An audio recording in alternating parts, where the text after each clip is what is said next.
우리 함께 주님 찬양하겠습니다. 찬송가 85장 주님께 찬양합니다.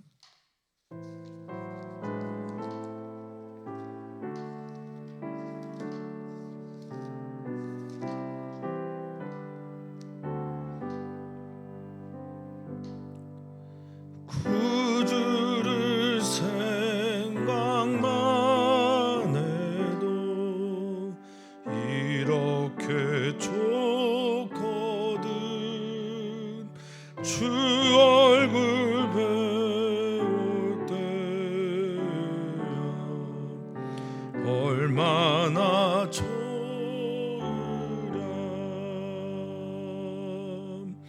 만민의 구주 예수의 귀하신 이름은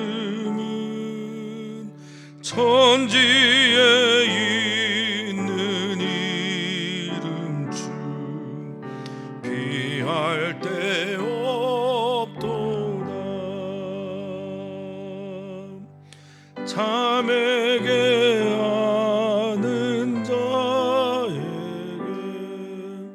소망이 되시고 구하고 찾는 자에게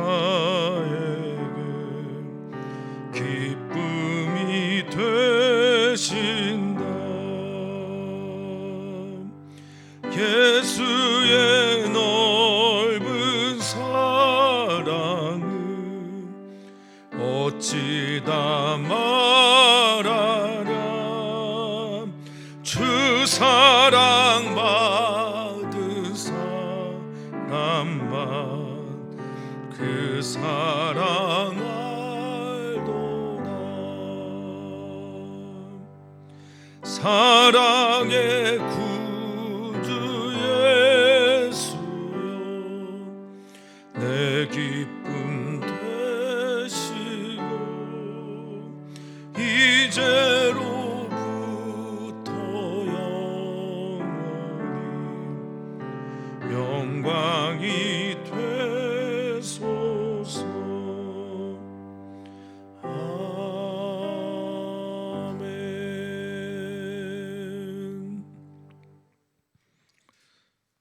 하나님 감사합니다.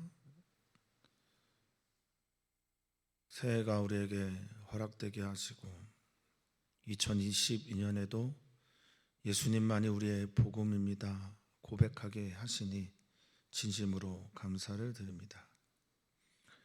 믿음의 주가 되시고 온전하게 하시니 예수님을 바라보는 우리들이기를 소망하는데, 그 예수님께 우리의 시선을 또 우리의 마음을 완전히 맞추어서 그 예수님의 지나간 일들이 우리에게 현재의 복음이 되는 역사가 오늘 있게 해 주시옵소서.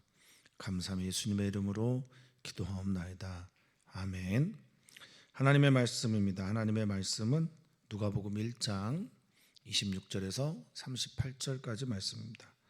누가복음 1장 26절에서 38절 말씀 한 목소리로 읽겠습니다.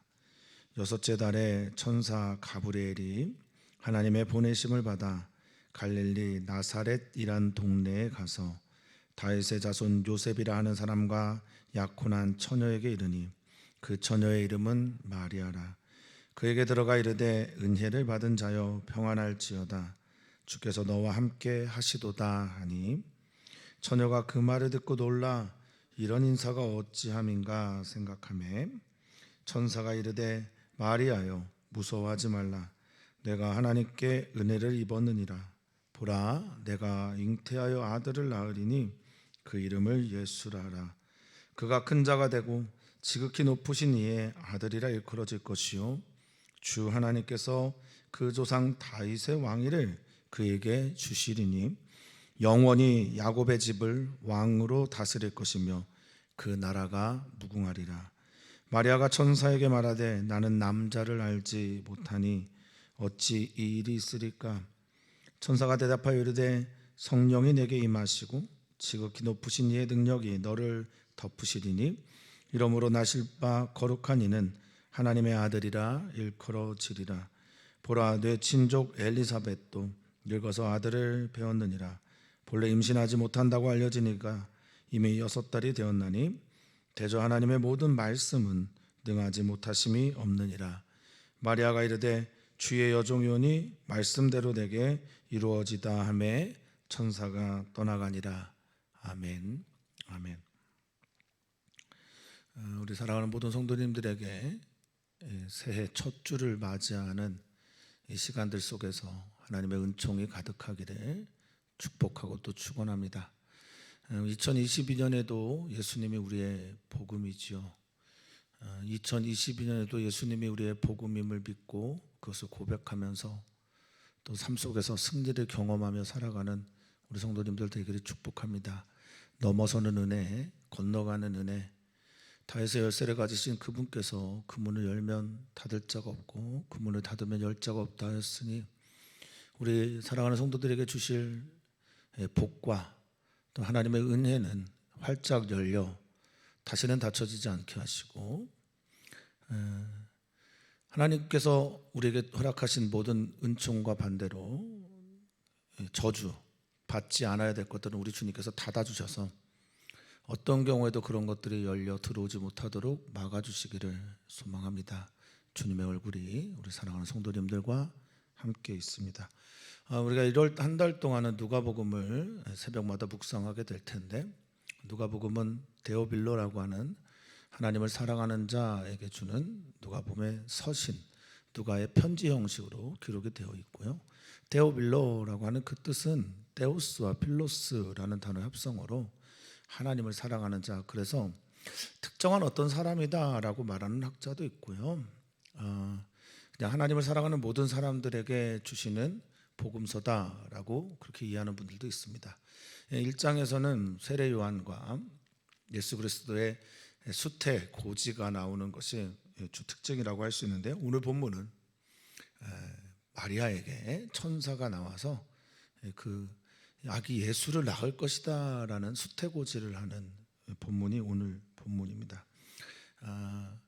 참 하나님의 역사는 언제나 가장 약한 자에게, 낮은 자에게 찾아옵니다. 만약에 왕이나 강력한 힘을 가지고 있는 사람들에게 그 일들이 나타나게 되면 그것은 언제나 그럴 것입니다. 그가 그럴 만하다, 능력이 있을 만하니까, 가진 것이 있으니까, 요즘 말로는 금수저를 가지고 태어났으니 그렇게 할 수 있는 거지라고 말할 수 있겠는데요.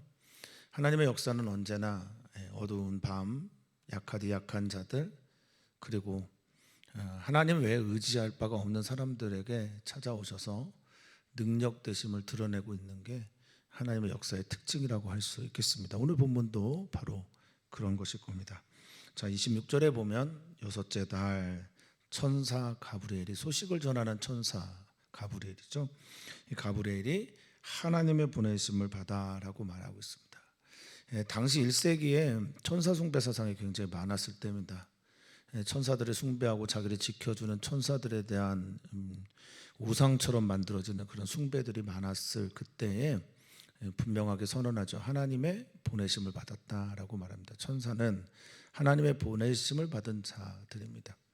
그가 와서 갈릴리 나사렛이라는 동네에 왔다라고 말을 하고 있는데요. 이 원어를 살펴보면 갈릴리 나사렛이라는 동네라는 이름보다 나사렛이라는 이름의 갈릴리 도시 이렇게 돼 있어요. 그러니까 갈릴리 나사렛이라는 동네, 그러면 방점이 어디에 찍혀 있는지 분명하지 않은데, 원어를 살펴보면 나사렛이란 이름의 갈릴리 도시라고 말했기 때문에 아주 방점을 분명하게 어디에 찍냐? 나사렛에 찍습니다. 나사렛은 넷제르라고 하는 가지라는 단어에서 히브리어 온 것으로 그렇게 보고 있는데, 어쨌든 나사렛이라는 이 이름에, 이세 가지에서 나왔다라고 하는 나사렛이라고 하는 이름의 이 동네는 당시 사마리아와 접경한 갈릴리 지역에 있는 도시입니다.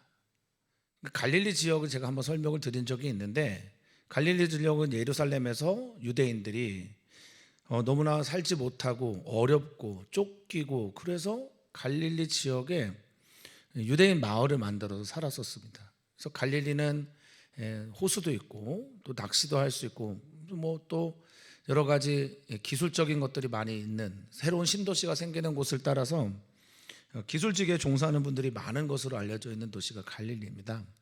근데 이 갈릴리가 사마리아와 붙어 있어요.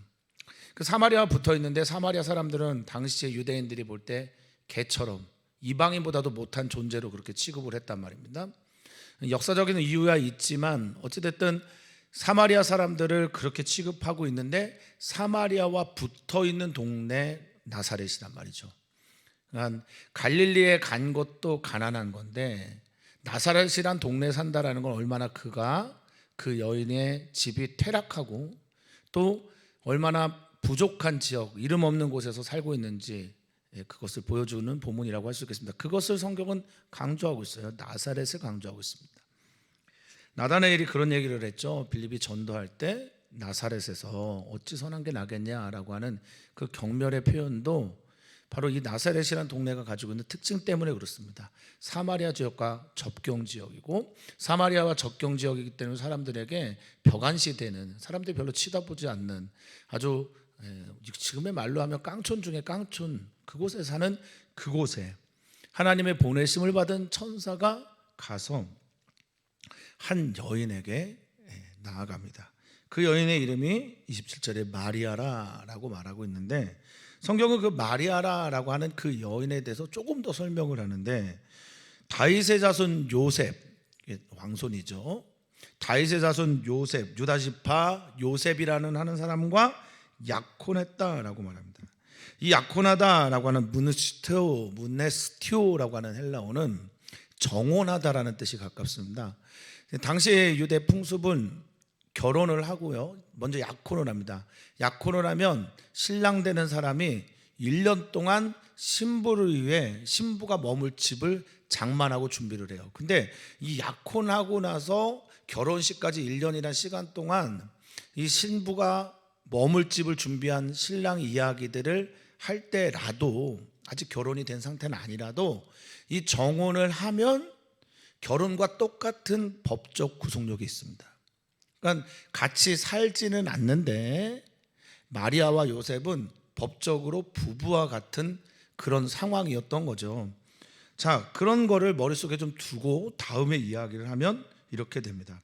28절에 이제 천사가 마리아에게 찾아와서 수태고지를 하는 이 장면이, 그래서 마리아가 굉장히 당황스러운 거죠.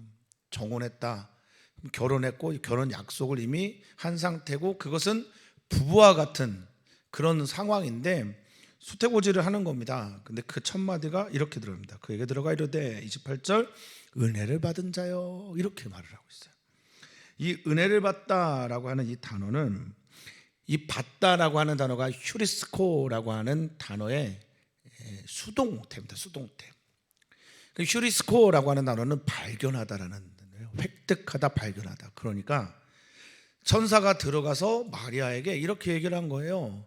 은혜가 발견된 자요, 내 안에 은혜가 있는 자요, 이렇게 말을 한 겁니다. 하나님의 은혜, 카리스, 은총, 선물, 사랑, 자비가 들어가 있는 자요.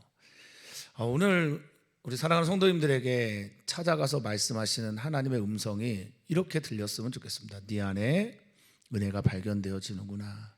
은혜 입은 여인이요, 은혜 입은 딸이요, 은혜 입은 아들이요, 은혜 입은 사람이요, 이렇게 하나님께서 우리 사랑하는 성도님들이 불러주셨으면 좋겠습니다. 그리고 그렇게 말합니다. 평안하라, 샬롬을 노래하고, 그리고 임마누엘, 주님이 너와 함께 하신다라고 말합니다. 근데 은혜를 받고 평안하다, 주님이 너와 함께하는 임마누엘, 이런 인사들은요, 대체로 사사를 찾아가거나 사사를 잉태하거나 또는 하나님께서 부르심을 받은 선지자, 특별한 사람들에게 찾아와서 천사가 고지할 때 쓰는 말이거든요. 근데 지금 나사렛이란 동네죠. 그리고 정혼했는데 당시에 이제 정혼한 처녀들의 나이가 평균 한 15살 정도 됩니다. 그러니까 15살 전후에 아주 어린 청소년, 소녀에게 찾아가서 이런 인사를 하는 겁니다.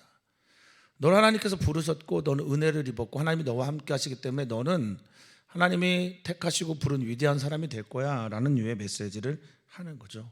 그러니까 당연히 처녀, 어린 소녀가 이런 반응을 봅니다. 놀라는 겁니다. 29절에 놀라다라고 하는 이 디아타라소라고 하는 말은 그냥 놀라다라는 단어가 아니라 한 대 맞은 것처럼, 이 타라소가 때리다거든요.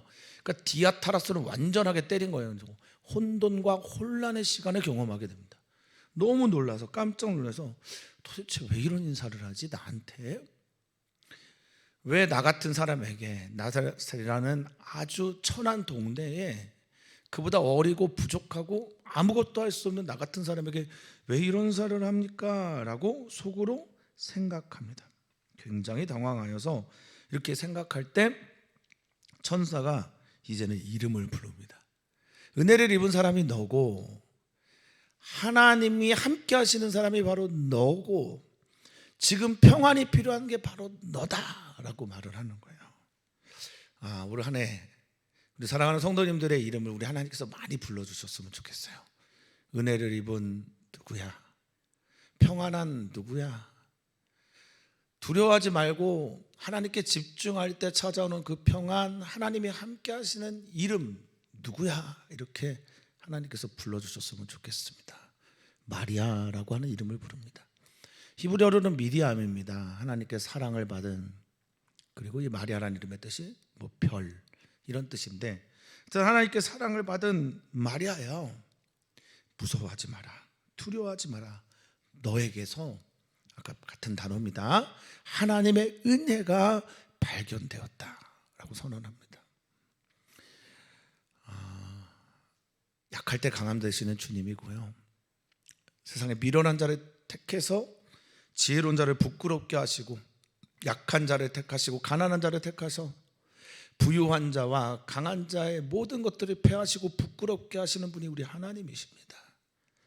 우리 사랑하는 모든 성도님들, 하나님께서 은혜를 입었다, 너에게서 은혜가 발견된다라고 사랑하는 성도님들을 찾아가실 때 아멘, 주님 내가 여기 있습니다 대답하는 우리 모두이기를 소망합니다. 무서워하지 마라. 너가 하나님께 은혜를 입었고, 그 다음 말 31절입니다. 보라 내가 잉태하여 아들을 낳을 것이다 말을 합니다. 정말 놀라운 말이죠. 처녀인데 처녀에게 수태할 것을 고지합니다. 그 이름을 예수라 하라. 예수는 구원자, 이런 뜻이죠. 마태복음 1장 21절에는 예수라는 의미에 대해서 조금 더 설명을 해주는데 반해서 누가복음에서는 그냥 이름만 가르쳐 주게 합니다. 예수라고 해라 라고 말합니다. 그러면서 그 예수님이 어떤 분인지를 이렇게 설명합니다. 마태복음은 저희 백성의 죄에서 구원할 자라는 설명을 하는데, 누가복음은 이렇게 말합니다. 그는 큰 자가 될 것이다. 메가스라고 하는 이 헬라어는 우리의 상상 생각을 뛰어넘는 자, 이런 뜻이거든요. 메가스가 그런 뜻입니다. 메가스터디라는 말 들어보셨을 겁니다만, 메가스는 크다라는 말이고, 그리고 지극히 높으신 이의 아들 휩스토스라고 하는 가장 높은 저 너머의 세계에 있는 그분의 아들이다, 하나님의 아들이다 라고 불릴 것이며, 그가 하나님의 나라 그 통치자로서 이 땅에 오셔서 다윗의 왕위를 하나님께 받아서 33절입니다. 영원히라는 아이오니스는 항상이라는 뜻을 가지고 있어요. 항상, 과거에도 현재에도 미래에도 언제나 야곱의 집을 왕으로서 다스리게 될 것이다 라고 말합니다. 바슬리오라고 하는 통치자. 그러니까 예수 그리스도가 나셔서 하나님의 나라를 가르쳐 줄 것이고, 하나님의 나라를 보여줄 것이고, 하나님의 나라의 통치자로서 너에게 찾아올 것을 약속하고 계십니다. 그러면서 그 나라가, 그가 통치하는 그 하나님의 나라가 무궁할 거다라고 말합니다. 무궁하다라는 말에 무는 우라고 해서 없다, 아니다 이런 뜻이고, 궁은 텔로스라고 하는 단어로서 끝, 목적, 목표, 결말 이런 뜻입니다. 그러니까 끝이 없는 영원한 나라가 예수 그리스도에 의해서 이 땅에 오실 거다. 하나님의 나라가 바로 이렇게 찾아올 거다라고 선언합니다. 할렐루야입니다. 놀라운 말이고 감사한 말이기도 한데, 그런데 마리아는 이 놀랍고 감사한 말을 받을 수가 없어요. 왜냐하면 자신의 상태가 어떤지를 알고 있기 때문에. 아이를 낳을 수 없는 상태이고, 아이를 낳는다라는 게 지금 자신에게 어떤 의미인지를 알고 있기 때문에 그렇습니다.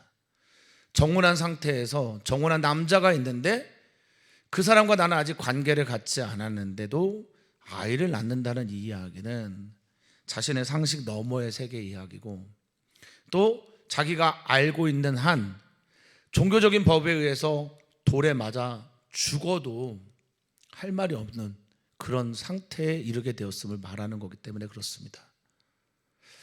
어떻습니까? 이런 일들이 우리 사랑하는 성도님들에게 일어나면 어떨까요? 올 한 해 문을 열면서 하나님께서 우리 사랑하는 성도님들에게 은혜를 베푼다, 우리 사랑하는 성도님들에게 찾아가셔서 평안을 주신다, 그리고 놀라운 약속을 이루어 주십니다. 너로 인하여 아기 예수를 낳을 것이고, 너가 하나님의 나라, 그 나라의 영원한 통치를 보게 될 것이고, 그 예수님이 다윗의 왕위로 모셔서 약속한 그 메시아의 사역을 감당할 것이다 라고 여러분들에게 말씀하신다면, 여러분 아멘 할렐루야 믿습니다 이러실 수 있는 분이 몇이나 되겠어요? 내 상태가 이런데, 내 상황이 이런데. 마리아도 그렇습니다. 나는 남자를 알지 못합니다. 이 남자라고 하는 헬라어 아네르는요, 남자, 남편, 성인 남자, 알지 못하다라고 하는 건 관계, 성관계를 말하죠. 아마 히브리어 야다에서 온 단어일 겁니다. 나는 관계하지 않았습니다. 나는 한 번도 남편이나 남자나 성관계를 해본 적이 없는데 이게 도대체 무슨 일입니까? 라고 말합니다. 저는 기도합니다. 우리 사랑하는 성도님들 가정과 삶 속에서 하나님께서 약속하신 그 일들이 이루어지기를 위해서 기도합니다. 그러면서 그 약속들, 내가 상상할 수 없는 일들, 내가 할 수 없는 일들, 내 힘으로 감당할 수 없는 놀라운 일들이 일어나게 될 때, 어쩌면 우리 성도님들은 그렇게 고백할지 모르겠습니다. 어떻게 이런 일이 일어나겠습니까? 어떻게 이런 일이 나에게 일어나겠습니까? 어떻게 우리 가정에, 내 삶에, 우리의 2022년에 어찌 이런 놀라운 부흥의 일들이, 이런 역사의 일들이 일어나겠습니까? 라고 물을 때 오늘 하나님께서 천사를 통해서 이렇게 대답하고 계시리라 믿습니다. 35절입니다. 같이 천천히 읽었으면 좋겠습니다. 천사가 대답하여 이르되 성령이 내게 임하시고 지극히 높으신 이의 능력이 너를 덮으시리니 이러므로 나실 바 거룩한 이는 하나님의 아들이라 일컬어지리라. 아멘. 내 힘으로 하지 않습니다. 내 능으로도 되지 않습니다. 성경은 이렇게 말합니다. 성령이 내게 임하다라고 할 때 이 임하다는 에페르코마이라는 단어인데요, 에페르코마이는 에피라는 단어와 에르코마이라는 단어의 합성어인데요, 에피는 위에서, 에르코마이는 들어가다, 임하다, 안으로 향해 오다, 이런 뜻이거든요. 그러니까 성령께서 위에서부터, 에피 위에서부터 너에게 아래로 들어오고 내려올 거야 라고 말합니다. 오늘 사랑하는 모든 성도님들, 내 힘으로 할 수 없는 모든 일들 하나님께서 약속하시고 하게 하실 때 성령께서 하늘에서부터 여러분들에게 들어가셔서 임하셔서 이 일들이 이루어지는 역사가 있기를 축복합니다. 또한 말합니다. 지극히 높으신 이의 능력, 히피스토스 아까 말씀드렸는데 가장 높고 뛰어나고 저 너머의 세계 초월자로 계신 그분의 능력, 듀나미스라고 하는 신적인 능력, 내 힘으로 감당할 수 없는 그 능력이 이렇게 말합니다. 너를 덮는다라고 말합니다. 이 덮다라는 단어도 에피스키아조입니다. 에피는 위에서부터, 스키아조라는 말은 장막을 치다. 스키조라고 하는 단어에서 온 건데 장막을 치다. 너에게 집을 짓는다 이런 말입니다. 사랑하는 성도님들에게 성령이 위에서부터 여러분들 아래로 여러분들을 향하여 들어가는 역사가 있기를 축원하고, 하나님의 능력이 내가 감당할 수 없는, 내가 감당하게 하시는 하나님의 능력이 여러분 안에 위에서부터 여러분으로 들어가서 여러분들 삶과 여러분들의 마음에서 장막을 치는 역사가 있기를 축원하고 축복합니다. 그러면 된다라는 겁니다. 그렇게 이 일들이 이루어질 거다라고 말합니다. 그러면서 네가 낳는 그 아들이 하나님의 아들이 되는 거야 라고 말합니다. 예를 하나 들죠. 36절에 보면 네 친족 엘리사벳, 가까운 친척 엘리사벳도 아들을 늙어서 낳았지 않냐, 아들을 배웠지 않냐, 본래 임신하지 못한다고 알려진 이가 이미 벌써 6달이 되었다. 그런 것처럼 하나님의 능력은 못하는 것이 없고, 하나님의 성령께서 임하시면 너도 아이를 잉태하고 낳을 수 있다라고 말합니다. 그러면서 37절에 성령께서 찾아오시고 하나님의 능력이 임할 때 우리에게 일어나는 일이 뭔지를 설명해 주는데 그게 바로 37절입니다. 그러므로 대저 하나님의 모든 말씀은 능하지 못하심이 없다라는 이 말은요, 이렇게 이해하시면 됩니다. 하나님이 말씀하셨으면 그대로 되는 거다라는 말입니다. 이 말씀이라고 하는 단어가 로고스가 아니라 레마라고 씁니다. 레마라는 말을 쓸 때는 같은 말이긴 한데, 레마는 생생하게 진술하고 있는 말, 살아있고 운동력 있고 활력 있는 그 말, 이때 쓰는 말이 레마거든요. 하나님의 말씀이 임하게 되고 하나님의 말씀이 너에게 찾아오게 되고 하나님이 말씀하셨으니, 하나님께서 이렇게 하시겠다고 말씀하셨으니 이 일은 반드시 이루어지게 되고 그리고 반드시 할 수 있게 된다라고 말을 하고 있습니다.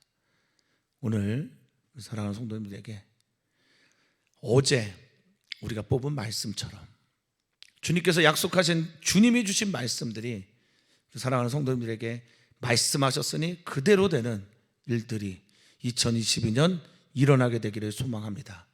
오늘 이 말씀, 이 새벽에 영상으로 녹화하지만 오늘의 말씀을 듣고 여러분들의 말씀, 받으신 말씀 카드를 주님 오늘 천사가 내게 전해주는 말씀처럼 대저 하나님의 모든 말씀은 능히 하지 못하는 일이 없사오니 내게 이루어지고 깨달아지게 되고 발견하게 되어지고 이것을 고백하며 1년을 살게 해주십시오라고 성도님들 기도하셨으면 좋겠습니다.